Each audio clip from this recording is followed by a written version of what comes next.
आप कितना भी अहंकार में एक दूसरे को दबा लो, पीट लो, कूट लो, ये संसार में चलेगा, पर इन सब के परिणाम तुम्हें भोगने पड़ते हैं।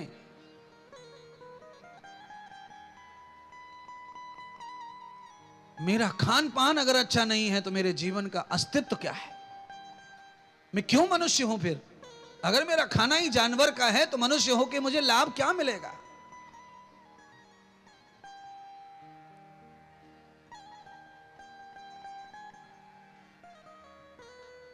भगवान कृष्ण प्रार्थना करने लगे नंद बाबा से,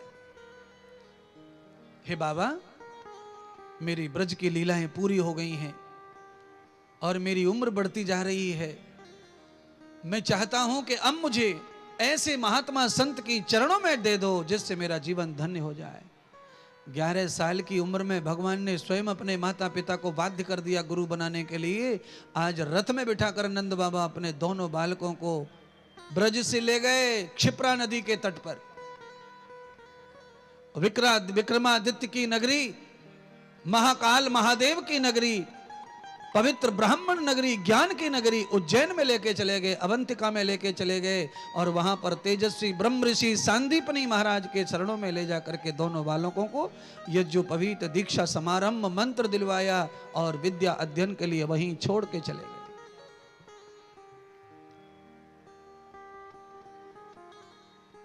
आग लगा दी अंग्रेजी ने तुम्हारे जीवन में। ऐसे कहीं पढ़ने के लिए जाने का मौका मिल जाए, आज इस युग में भी अगर किसी को गुरुकुल में जाने का मौका मिलेगा तो उसका जीवन सर्वश्रेष्ठ होगा, मनुष्यों में उत्तम जीवन उसका जीने वाला। उसके पास धन होगा, सम्मान होगा, प्रतिष्ठा होगी और उसके पास उसका स्वास्थ्य होगा, विचार होगा।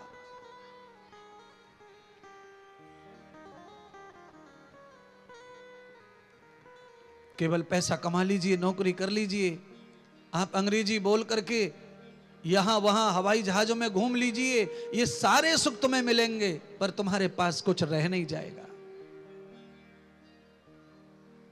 इतनी एयर होस्टल, इतने पायलट्स हवाई जहाज में रोज घूमते पर कौन पहचानता है उनको? क्या कि कौन जानता है? क्यों? कोई पहचान का कार्य नहीं है उनके पास, जीवनचर्या है, रोजी रोटी है। संसार में सिद्ध होने के लिए आपको सनातनी बनना पड़ेगा। सनातन के अलावा कोई सिद्ध नहीं है दुनिया में। एक ही सिद्ध धर्म है सनातन, ये रहेगा, बाकी दुनिया में कुछ नहीं रहेगा। चाहे कोई कितना भी बढ़ जाओ पर वो नहीं रहेगा, क्योंकि सनातन के सिवाय दुनिया में जीने का किसी को अधिकार ही नहीं है ज्यादा दिन। आप आइए, अपने भाग्य से जियो, कर्मों का फल भोगो और निकलो। आओ भागो भोगो निकलो, आओ भोगो निकलो। कितनी बार मरेंगे, कितनी बार जिएंगे। 11 बरस लगातार गुरुदेव की सेवा की भगवान ने। अच्छा, भगवान कैसे पढ़े? भगवान का भोजन क्या था पढ़ाई के समय? भगवान का भोजन बियर नहीं था, भगवान का भोजन बीर बार नहीं थे, भगवान का भोजन सिगरेट नहीं था। अगर एक महान योद्धा बनना है आपको दुनिया में, जो सारे जगत में पूज रहा है, तो आपको विद्यार्थी काल में व्यसन नहीं करना चाहिए, आपको मांसाहार नहीं करना चाहिए। विद्यार्थी का जीवन ऋषि तुल्य होता है। मैंने तो जीवन जिया है, मैंने तो जिंदगी को पढ़ा है, इसीलिए मैं तो बात तो बताऊंगा। आप तो अपनी तरह ही जिएंगे, पर मेरा काम मुझे करने दीजिए, मैं तो उसके लिए आया हूं।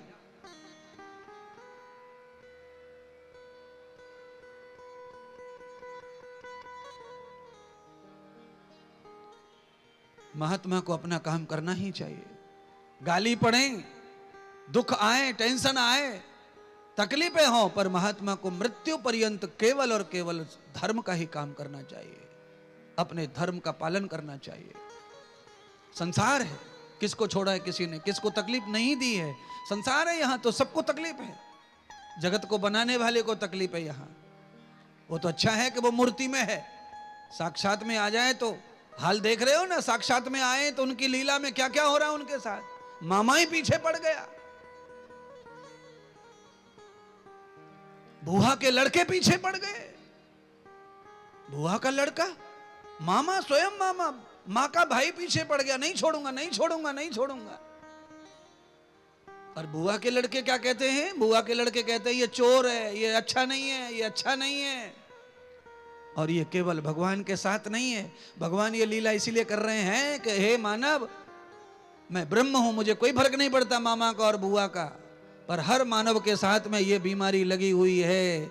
सब मामा, सब बुआ, बुआ के बच्चे, नाना के बच्चे, चाचा के बच्चे, सब आपके बारे में नहीं सोचते, सब अपने बारे में सोचते हैं। और थोड़ा बहुत बचा तो आपने चाय पिलाई है, कॉफी पिलाई है, कपड़े खरीदे थे, तो थोड़ा बहुत आपके बारे में भी बोल देते हैं।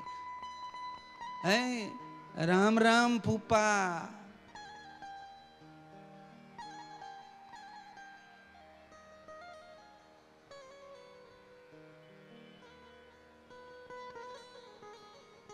ग्यारह साल में भगवान ने 2 मित्र बनाए मात्र, विद्या काल में।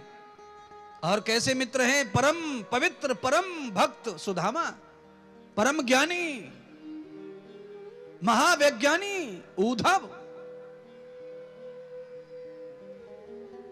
है।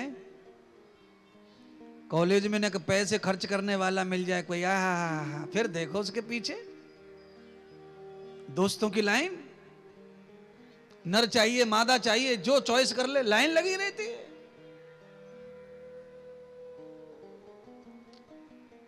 बड़ा पाव खिला दे, थोड़ा घुमा दे, बस इतने में ही दोस्ती, इतने में ही हाय, उतने में जीवन समर्पित हो गया। अरे महाराज ये कुछ नहीं है, आगे जीवन में और जीना है, मर के भी जीना है। मरना मतलब स्टेशन पे गाड़ी बदलना, यात्रा पूरी नहीं हुई है, स्टेशन आ गया गाड़ी बदल दो, बस ये मरना गिरना होता रहेगा। यात्रा कंटिन्यू चलेगी, जब तक मोक्ष नहीं होता तब तक यात्रा कभी थमती नहीं है, गाड़ी बदलती रहती है। आत्मा विहार करती रहती है गाड़ियों में बदल बदल कर, कभी मानव रूपी गाड़ी, कभी घास रूपी गाड़ी, कभी भैंस रूपी गाड़ी, कभी गधा रूपी गाड़ी, कभी सुअर रूपी गाड़ी। इन्हीं रथों में बैठ बैठ के आपको यात्रा करते रहना पड़ेगा। कर्म योनि में आए हो, 84 लाख योनियों में एक ही शरीर है कर्म योनि, इसमें से ही लाभ प्राप्त हो सकता है भगवत भक्ति का, कल्याण का, मुक्ति का, पाप मुक्ति का, दुष्ट मुक्ति का, और कोई मार्ग नहीं है प्यारे।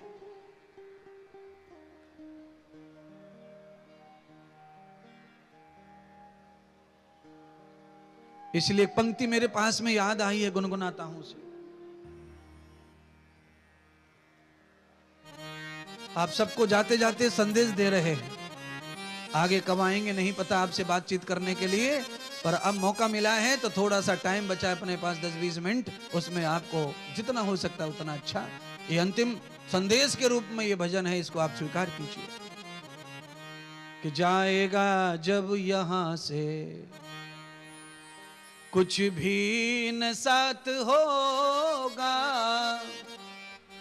2 गज कफन का टुकड़ा तेरा लिबास होगा, 2 गज कफन का टुकड़ा तेरा लिबास होगा, कफन का टुकड़ा कुछ भी न पास होगा, जाएगा जब जहां से, जाएगा जब जहां से कुछ भी न साथ होगा, जाएगा जब यहाँ से कुछ भी न साथ होगा, 2 गज कफन का टुकड़ा, 2 गज कफन का टुकड़ा तेरा लिबास होगा, 2 गज कफन का टुकड़ा तेरा लिबास होगा, 2 गज कफन का टुकड़ा।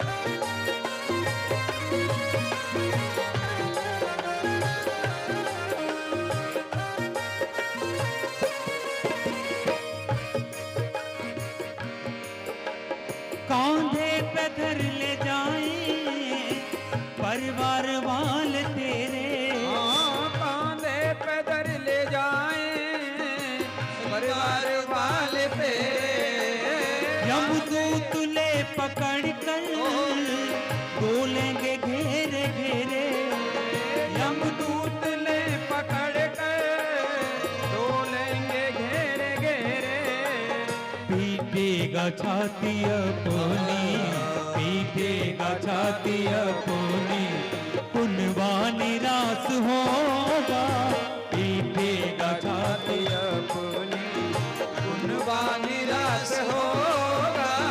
दो गज कफन का टुकड़ा तेरा लिबास होगा, दो गज कफन का टुकड़ा तेरा लिबास होगा।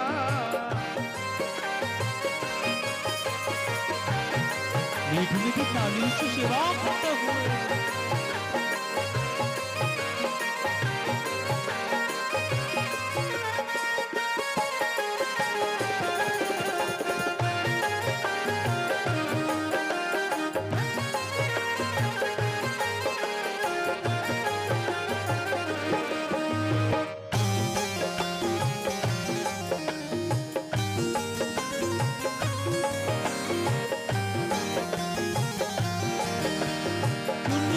के लकड़ियों में रख दे तेरे बदन को, चुन चुन के लकड़ियों में रख दे तेरे बदन को, आकर के झट उठा ले महकर तेरे कफन को, आकर के झट उठा ले महतर तेरे कफन को।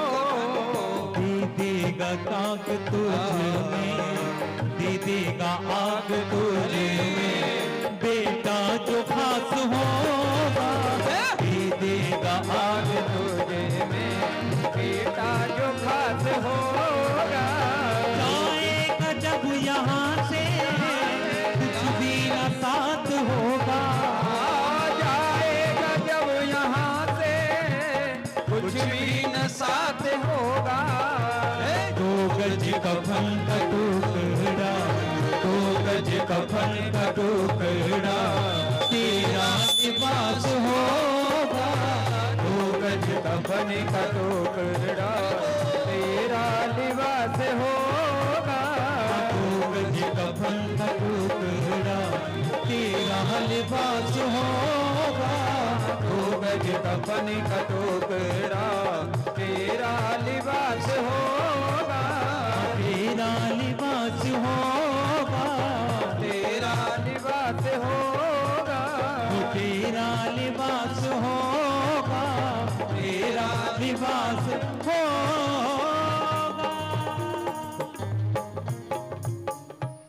सच्चिदानंद भगवान की जय हो, भागवत महापुराण की जय हो। सुखदेव राजा परीक्षित को कह रहे हैं, राजन भगवान विद्या अध्ययन करके लौट आए, आते ही मथुरा का राज्य भगवान को प्राप्त हो गया, भगवान मथुराधीश बन गए। जैसे ही भगवान राजा बने, कंस के ससुर जरासंध ने भगवान के ऊपर आक्रमण कर दिया।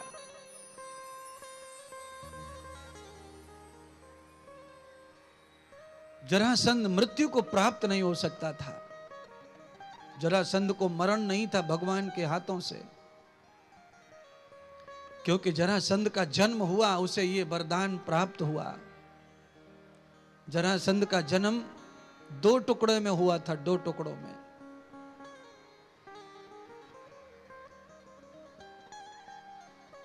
जरासंध जब 2 टुकड़ों में पैदा हुआ, 2 स्त्रियों के अंग से,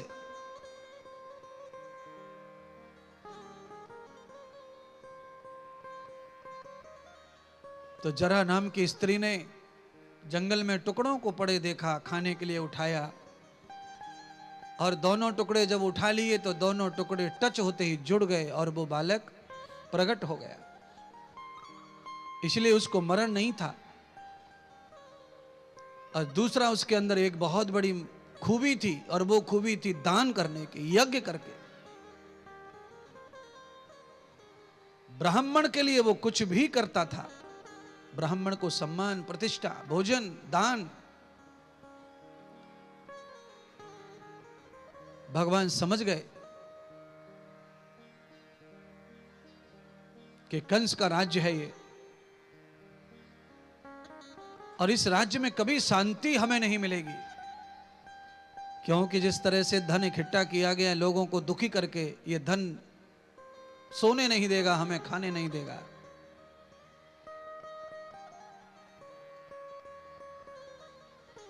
अंत में भगवान ने विश्वकर्मा जी को बोल करके पवित्र नगरी का गठन करवाया समुद्र में। 4 साल ही भगवान मथुरा में रहे और बिना किसी ब्रजवासी को बताए, गोपी राधा को बताए, गुपचुप निकल गए भगवान। भगवान ये सिद्धांत बताना चाहते हैं कि आपको अरबों खरबों की संपत्ति अगर प्राप्त हो जाती है बिना किसी मेहनत के, और उस संपत्ति को पाके आप खुश नहीं है, शांत नहीं है, प्रसन्न नहीं है, आपकी भूख नहीं है, आपके रिश्ते खत्म हो गए, आप किसी से मिल नहीं पा रहे हैं और आपको निद्रा नहीं है, तो ऐसी संपत्ति को लात मार दो और जाकर पेड़ के नीचे भी रहना पड़े तो रहो, पर अच्छी भूख लगनी चाहिए, अच्छी नींद आनी चाहिए। भूख चली जाए, नींद चली जाए तो जीवन में सब होके सब बेकार है। निद्रा जगत का सबसे बड़ा सुख है। बिना नींद के हम दुनिया में किसी भी चिंता को भूल नहीं सकते। केवल नींद ही ऐसी है जो आपको दुख से मुक्त कर सकती है।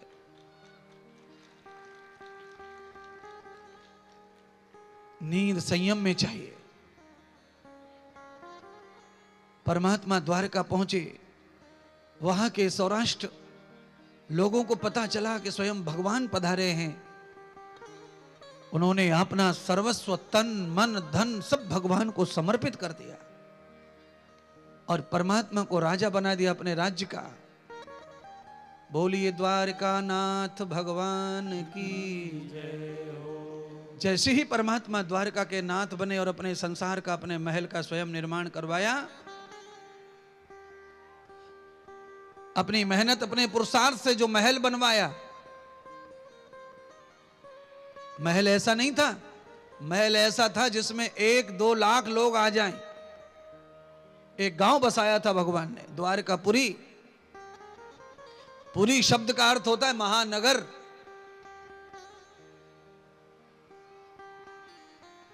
भीष्मक राजा की पुत्री रुक्मिणी को पता चला कि मेरे परमात्मा अब राजा बन चुके हैं अपने बल पर, और अपने बल पर जो राजा बन चुका है फिर उसको विवाह का अधिकार हो जाता है।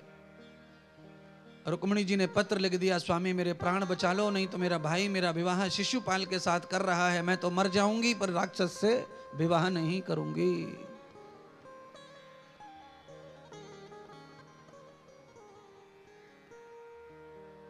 भगवान ने स्त्री का सम्मान करने की परंपरा रखी थी, रुक्मिणी का सम्मान किया। रुक्मिणी जी को रथ में बिठाकर भगवान द्वारका ले गए, रक्षा भी की। बलराम जी की आज्ञा पाकर के भगवान ने रुक्मिणी जी को सहधर्मिणी बनाकर अपनी परंपरा को आगे बढ़ाया।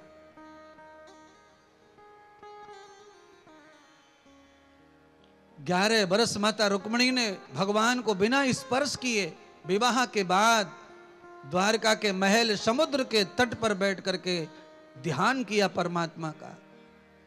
अपने अंतर्मन को, अपने शरीर मन को तंदुरुस्त करने के लिए एक महिला को चाहिए कि वो उत्तम संतान की मां बने, इसीलिए उसे तप जप का पालन करना चाहिए। महिला तपस्वी जपस्वी है,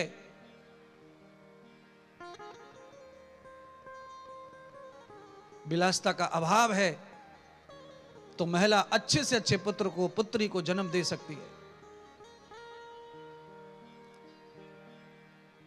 दुर्वासा ऋषि ने गुरु होने के नाते रुक्मिणी को यह आज्ञा दी थी कि अभी तुम लायक नहीं हो, अभी तुम्हारी योग्यता यह नहीं है कि तुम उत्तम स्त्री, उत्तम पुत्र पैदा कर सको, इसलिए हे पुत्री ये तप करो। विवाह के बाद 11 साल ब्रह्मचारी रह करके समुद्र तट पर बैठकर ध्यान करती रहीं, और उसका फल हुआ कि स्वयं कामदेव ने उनके पुत्र के रूप में, प्रद्युम्न के रूप में उनके गर्भ से अवतार लिया। कामदेवता प्रकट होकर आए। कामदेव ने भगवान के यहाँ पुत्र के रूप में प्रकट होने का क्यों? क्योंकि भगवान ने वरदान दिया था कामदेव को। जब भगवान को भस्म किया तो उसकी पत्नी ने भगवान को भस्म करने का निश्चय कर लिया, क्योंकि वो पतिव्रता थी। तो भगवान ने दोनों को वरदान दिए कि तेरा पति पापी था, दुष्ट था, इस कारण उसे सृष्टि के उद्धार के लिए मारना आवश्यक था, पर मैं तेरे पति और तुझे दोनों को वरदान देता हूं, तुम दोनों का मिलन होगा और तेरा पति मेरे पुत्र के रूप में आएगा और तू फिर से उसकी पत्नी के रूप में उसे प्राप्त हो जाएगी। राजा बलि के ही भ्राता वाणासुर के घर में उसका जन्म हुआ कन्या के रूप में, और इनका मिलन होकर के पुनः विवाह हुआ। भगवान के यहां संदेश आया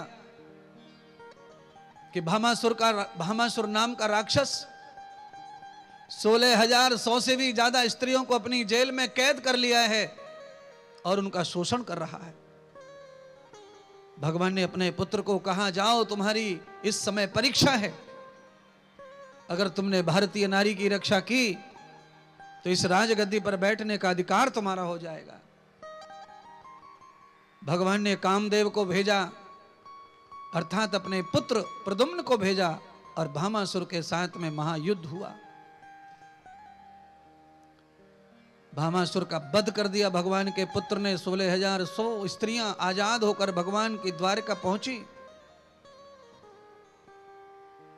अपवित्र जीवन मान करके सभी समुद्र में अपने प्राण देना चाहती थी। भगवान ने सबको समझाया, तुम्हारा कोई दोष नहीं है, तुम्हारे साथ जो भी हुआ है वो बलात् हुआ है, जबरदस्ती उसने तुम्हारा चरित्र हनन किया है, तुम्हारी उसमें कोई इच्छा नहीं थी, और तुम्हारी इच्छा नहीं थी इसलिए तुम पाप की भागी नहीं हो। स्त्रियों ने परमात्मा से प्रार्थना की, प्रभु समाज हमें ऐसा नहीं मानेगा जैसा आप मान रहे हैं, हमारे पति हमें स्वीकार नहीं करेंगे, हमारी ससुराल स्वीकार नहीं करेगा, हम कैसे जिएंगे। तो भगवान सुखदेव राजा परीक्षित को कहते हैं कि सभी स्त्रियों को समाज में सम्मान देने के लिए भगवान ने उन सब से ब्याह कर लिया। मौनिक रूप से परमात्मा योगेश्वर कृष्ण बन गए और योगी बन के सभी महिलाओं को पालने के लिए परमात्मा पालक पति बन गए। सबके पालनहार परमात्मा तो ईश्वर तो पति हैं ही सबके।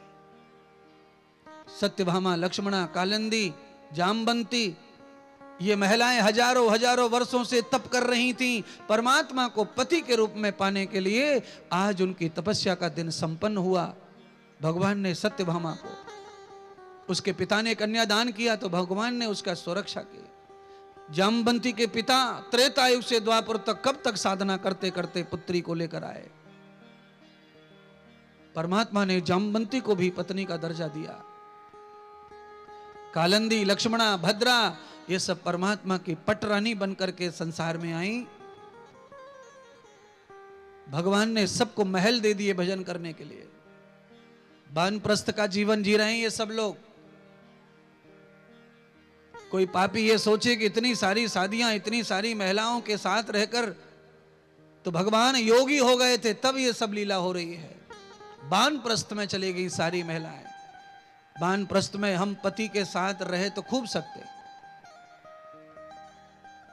सत्संग करो, भजन करो, कीर्तन करो, ध्यास करो, अभ्यास करो। अपना जीवन पवित्र करने के लिए कुछ जीवन का निर्माण भी करना आवश्यक है। हर टाइम का अलग अंदाज है। एक टाइम ऐसा था वो जरूरी थी तो चीजें कर लो, शरीर जीवन भोगना है भोग लो, पर एक टाइम ऐसा है कि जीवन में त्याग ही चाहिए। और अगर उस जीवन में त्याग है तो जीवन है आपका। असंयम और बिना टाइम के, बिना समय के अगर आप इस तरह का भोग भोगते हैं तो आपके जीवन में कष्ट, दुख, पीड़ा जरूर आएगी।